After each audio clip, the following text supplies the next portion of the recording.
नमस्कार दोस्तों। तो बहुत बहुत स्वागत है मोतिहारी स्टडी पॉइंट में। तो इस वीडियो में हम लोग देखेंगे इंटर बोर्ड परीक्षा 2024 के लिए हिंदी का पाठ 9 देखेंगे जो कि प्रगीत और समाज है। तो प्रगीत और समाज पाठ में 31 विषय ऑब्जेक्टिव प्रश्नों को देखेंगे जो कि एग्जाम में बार बार पूछा जाता है। उसी से प्रश्नों को इस वीडियो के माध्यम से देखेंगे और इसका PDF बिल्कुल फ्री में लेना चाहते हैं तो यहाँ पे व्हाट्सअप नंबर शो करें, इस नंबर पर आप मैसेज कीजिए, हम आपके पास बिल्कुल फ्री में PDF इसका भेज देंगे। तो चलिए प्रश्न को देखते हैं। तो एक नंबर प्रश्न कराए, प्रगीत और समाज निबंध किस निबंध संग्रह से लिया गया है? तो वाद विवाद संवाद से, यानी कि एक का राइट आंसर डी हो जाएगा वाद विवाद संवाद से। तो 2 नंबर प्रश्न कराए, नामवर सिंह का जन्म कहाँ हुआ था? तो देखिए नामवर सिंह का जन्म जौनपुर में हुआ था, यानी कि दो का राइट आंसर ए हो जाएगा जौनपुर में। तो 3 नंबर प्रश्न कराए, नामवर सिंह की कौन सी रचना है? तो देखिए नामवर सिंह की रचना प्रगीत और समाज है, यानी कि 3 का राइट आंसर सी हो जाएगा प्रगीत और समाज। तो 4 नंबर प्रश्न कराए, नामवर सिंह के गुरु कौन थे?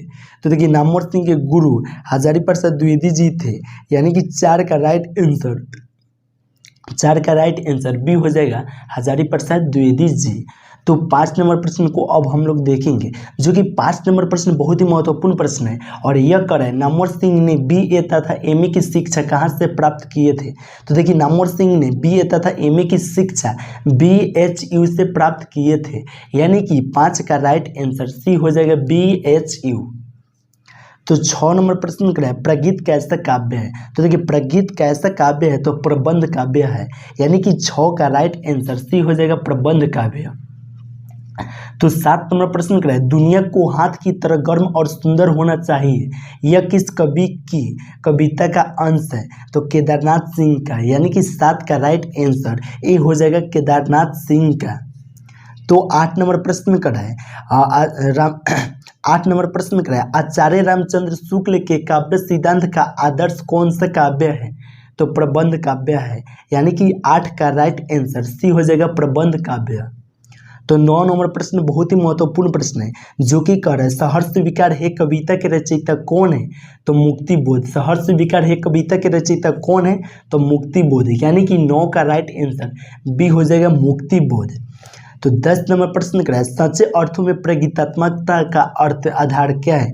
यानी कि सच्चे अर्थों में प्रगीतात्मकता का आधार क्या है? तो समाज के विरुद्ध व्यक्तित्व, यानी कि 10 का राइट आंसर सी हो जाएगा समाज के विरुद्ध व्यक्तित्व। तो 11 नंबर प्रश्न करा है, पर किसने यह सातों सागर के पार एकाकीपन से ही मानो हारे, यह किस कवि की कविता का अंश है? तो शमशेर बहादुर सिंह का, यानी कि 11 का राइट आंसर ए हो जाएगा शमशेर बहादुर सिंह का। तो 12 नंबर प्रश्न करें, नागार्जुन के काव्य संसार के प्रगीत नायक का व्यक्तित्व किस प्रकार का है? तो निष्क्रिय और फकड़, यानी कि 12 का राइट आंसर सी हो जाएगा। तो देखिए 13 नंबर प्रश्न करें, नामवर सिंह को कविता के नए प्रतिमान पर साहित्य अकादमी पुरस्कार कब मिला? तो 1971 ईस्वी में, यानी कि 13 का राइट आंसर बी हो जाएगा 1971 ईस्वी में। तो 14 नंबर प्रश्न कराया, तन गई रीढ़ किसकी कविता है? तो देखिए तन गई रीढ़ किसकी कविता है? तो नागार्जुन की, यानी कि 14 का राइट आंसर सी हो जाएगा नागार्जुन। तो 15 नंबर प्रश्न कराए, नामवर सिंह 1970 में किस विश्वविद्यालय में हिंदी विभाग के अध्यक्ष पद पर प्रोफेसर रूप में नियुक्त हुए थे? तो जोधपुर विश्वविद्यालय में, यानी कि 15 का राइट आंसर डी हो जाएगा जोधपुर विश्वविद्यालय में। तो 16 नंबर प्रश्न क्या है, दूसरी परंपरा की खोज किसकी रचना है? तो देखिए दूसरी परंपरा की खोज जो है वह नामवर सिंह की रचना है, यानी कि 16 का राइट आंसर बी हो जाएगा नामवर सिंह। तो 17 नंबर प्रश्न क्या है, निम्नलिखित में कौन प्रलय की छाया के कवि है? तो देखिए इनमें से हम लोग को बताना है प्रलय की छाया के कवि कौन है? तो जयशंकर प्रसाद, यानी कि 17 का राइट आंसर सी हो जाएगा जयशंकर प्रसाद। तो 18 नंबर प्रश्न को देखेंगे। 18 नंबर प्रश्न करें, तुलसीदास के रचयिता कौन है? तो तुलसीदास के रचयिता सूर्यकांत त्रिपाठी निराला है, यानी कि 18 का राइट आंसर डी हो जाएगा सूर्यकांत त्रिपाठी निराला। तो 19 नंबर प्रश्न करें, कविता के लिए प्रतिमान के लेखक है? तो कविता के लिए प्रतिमान के लेखक नामवर सिंह है, यानी कि 19 का राइट आंसर डी हो जाएगा नामवर सिंह। तो 20 नंबर प्रश्न करें, बाँझ की दाढ़ में आदमी का खून लग चुका है, यह किस कवि की पंक्ति है और किस कविता की पंक्ति है? तो तय तो यही था, यानी कि 20 का राइट आंसर डी हो जाएगा, तय तो यही था।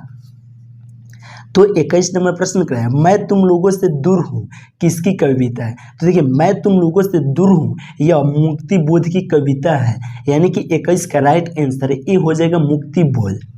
तो 22 नंबर प्रश्न क्या है, नामवर सिंह का जन्म कब हुआ था? तो देखिए, नामवर सिंह का जन्म 8 जुलाई 1927 को हुआ था, यानी कि 22 का राइट आंसर ए हो जाएगा 8 जुलाई 1927 को। तो 23 नंबर प्रश्न क्या है, कौन सी पुस्तक नामवर सिंह की है? तो पृथ्वीराज रास्तों की भाषा। कौन सी पुस्तक नामवर सिंह की है? तो पृथ्वीराज रास्तों की भाषा, यानी कि 23 का राइट आंसर बी हो जाएगा। तो 24 नंबर प्रश्न क्या है, कौन सी पुस्तक नामवर सिंह की नहीं है? तो देखिए, यहाँ इसमें है जो ना वह 30 नामवर सिंह की नहीं है, यानी कि 24 का राइट आंसर सी हो जाएगा 30। तो 25 नंबर प्रश्न क्या है, राम की शक्ति पूजा किसकी कविता है? तो देखिए, राम की जो शक्ति पूजा है वह निराला की कविता है, यानी कि 25 का राइट आंसर डी हो जाएगा निराला। तो 26 नंबर प्रश्न क्या है, प्रगीत और समाज के लेखक है। देखिए, प्रगीत और समाज के लेखक कौन है? तो नामवर सिंह है, यानी कि 26 का राइट आंसर सी हो जाएगा नामवर सिंह। तो 27 नंबर प्रश्न क्या है, नामवर सिंह द्वारा लिखित प्रगीत और समाज क्या है? तो देखिए, नामवर सिंह द्वारा लिखित जो है वह प्रगीत और समाज जो है वह निबंध है, यानी कि 27 का राइट आंसर बी हो जाएगा निबंध। तो 28 नंबर प्रश्न क्या है, नामवर सिंह को किस कृति पर साहित्य अकादमी पुरस्कार प्राप्त हुआ था? तो कविता के नए प्रतिमान पर, यानी कि 28 नंबर प्रश्न पूछा गया था कि नामवर सिंह को किस कृति पर साहित्य अकादमी पुरस्कार प्राप्त हुआ था? तो कविता के नए प्रतिमान पर, यानी कि 28 का राइट आंसर ए हो जाएगा कविता के नए प्रतिमान पर। तो 29 नंबर प्रश्न करें, नामवर सिंह प्रधान संपादक थे। तो देखिए, नामवर सिंह प्रधान संपादक आलोचना त्रैमासिक के थे, यानी कि 29 का राइट आंसर डी हो जाएगा आलोचना त्रैमासिक के। तो 30 नंबर प्रश्न करें, कामायनी के कवि है। तो कामायनी के कवि प्रसाद जी है, यानी कि 30 का राइट आंसर बी हो जाएगा प्रसाद जी। तो 31 नंबर प्रश्न क्या है, लिरिक का पर्याय है। तो लिरिक का पर्याय प्रगीत है, यानी कि 31 का राइट आंसर ए हो जाएगा प्रगीत। यानी कि दोस्तों, इस वीडियो में हम पहले ही बोले थे आपको कि 31 प्रश्न देखेंगे और आपको 31 प्रश्न बता दिए। इसी प्रकार से आपको बोल रहे फ्री में व्हाट्सएप पर, मतलब फ्री में आपको PDF इसका देंगे, तो आप यहाँ पे व्हाट्सएप नंबर शो कर रहे हैं, इस पर आप मैसेज कीजिए, हम आपको बिल्कुल फ्री में PDF दे देंगे। और यहीं पे वीडियो समाप्त करते हैं। अगर वीडियो अच्छा लगा होगा तो लाइक कमेंट शेयर जरूर कीजिए तथा चैनल को सब्सक्राइब कर लीजिए। तो चलिए फिर मिलते हैं नेक्स्ट वीडियो में नेक्स्ट चैप्टर के साथ में।